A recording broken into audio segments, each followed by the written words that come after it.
Good morning, class. This is Sir Anthony, and I'm going to discuss to you the lesson for the quarter 1, week 8 of English 9. Our topic for today is about the elements of a short story. Before I go to that topic, let me give you the objectives. First, we're going to appreciate the relevance of plot analysis in reading a short story. Second, we're going to distinguish different elements of a short story. Third, we're going to create a plot diagram of the short story, The Lottery, using a graphic organizer. Okay, so before I go to the elements of a short story, let's have the short story. Let's discuss what a short story really is. So, short story is a story with a full developed theme, but significantly shorter and less elaborate than a novel.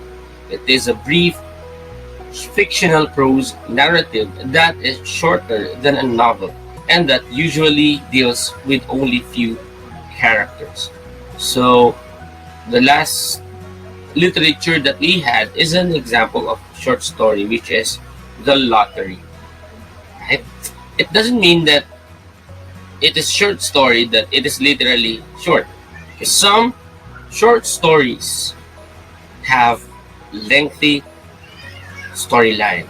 Okay, so let me give you some examples of short stories. The first one is The Gift of the Magi. Another example is The Hills Like White Elephants, The Cask of Amontillado, and To Build a Fire, and The Necklace. Now, let me give you the elements of the short story. The first element is the character. They are the individuals in a literary work. They are the ones who develop the plot. Okay? They take the actions, meaning they are very relevant to a short story. So characters could be human beings or animals. Okay, since I told you a while ago that the short story is only fiction. Next element is the setting. It is the time and place which the action in the story occurs. So it's just easy because you can just see this setting in the exposition or the beginning of the story. So the author usually introduces setting in the beginning of the story. For example, on Monday morning in Boracay. So in that particular phrase, it is called setting because it declares the time and place which the action occurs. The third one is the plot.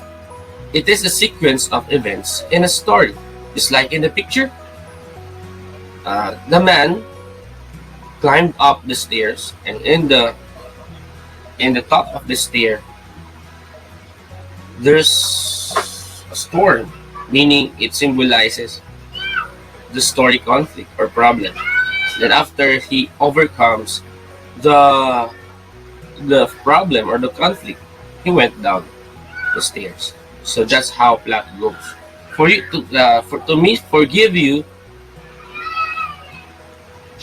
to give you what really a plot is, let me discuss the plot diagram.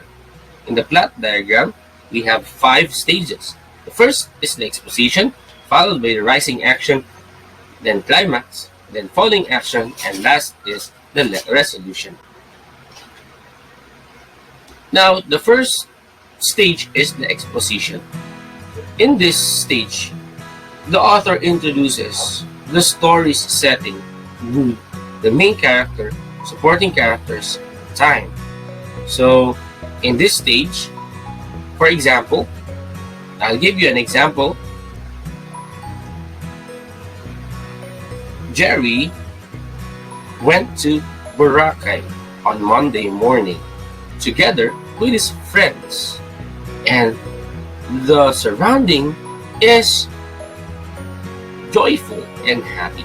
So meaning all these things in the definition are introduced, like the setting, the mood, the main character, the supporting characters. Next stage is the rising action. It is the sequence of solutions to the conflict that the main character tries. It is all the events leading to the turning point of the story. It can be identified by increasing tension, emotion, difficulty, or challenge. So in this part, this is considered as the longest among the stages because in this stage, the author offers solutions to the conflict that was introduced in the exposition. Then a lot of things will happen in the journey of the characters that goes towards the climax. And then, if you reach the turning point, it is called the climax. It is the peak of excitement, the moment when the story changes, or a turning point. The main character and the problem is resolved. So in this stage, all the problems are already in the peak of excitement or the peak of solution. So after a short turning point, you will fall to the falling action, which is the time for you to resolve the problem. All the plot points wrapping up, the consequences of the climax, and reflection on the changes in the main character. It can be identified by decreasing tension and approaching resolution and relaxation of emotion. If in the rising action, it's the stage where the emotion builds up, the tension builds up, but in this stage, it goes down. And from the falling action, it will definitely go down to the denouement or resolution, or what we call the ending of the story. It is the plot's end. Whether that resolution is a happy ending or sad ending, fun or frightening, satisfying or unsatisfying, the resolution might tie up loose ends or leave important elements of the story unresolved. Even though the ending is not clear or it is hanging, it is still considered as denouement or ending. So that's the 5 stages of the plot. And then let's go to the 4th element, which is the theme. It is the central message or main idea of the story. Once I asked my students what is the theme of the story, Romeo and Juliet, then they replied, "Sir, love and tragedy." And I said that no, that is really not the theme of the story, because those are the genre of Romeo and Juliet. When you say theme, it should have a reflection to the real life situation. That's why it is called the central message. Love is not really a message, but it is a genre, a type of literature that was written by the author. And next one is the point of view. So it refers to the relationship of the narrator or the storyteller to the story. So it could be first person, second person, or third person. Lola Basyang is an example of a storyteller in the third person because she just tells the story, okay, of some characters. Because in the first person, you are the ones who take action, meaning you are the main character in the story. And you use the pronouns I, we, us, and us. So, in the first person, you are the actor, and at the same time, you are the narrator. In the third person, you just tell the story, whether you're inside the story and you play the other characters, or you are out of the story. That is point of view. And now, I already gave you the 5 elements of a short story.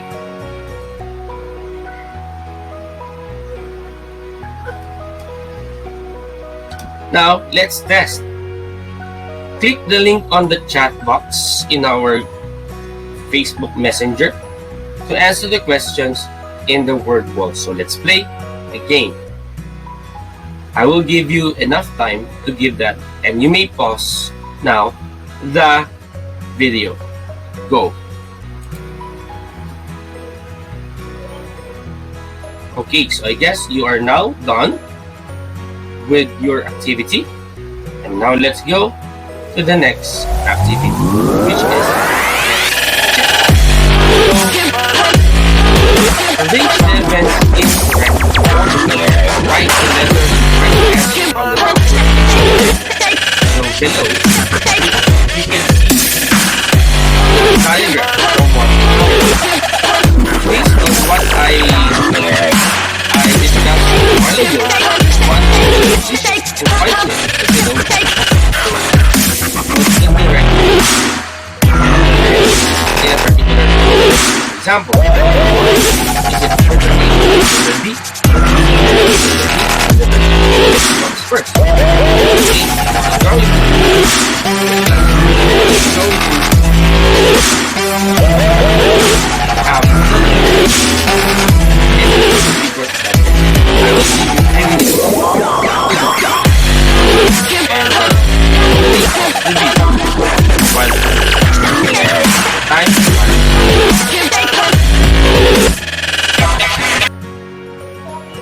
Now, let me give you the answers. Let's check your work. So number 1 is B.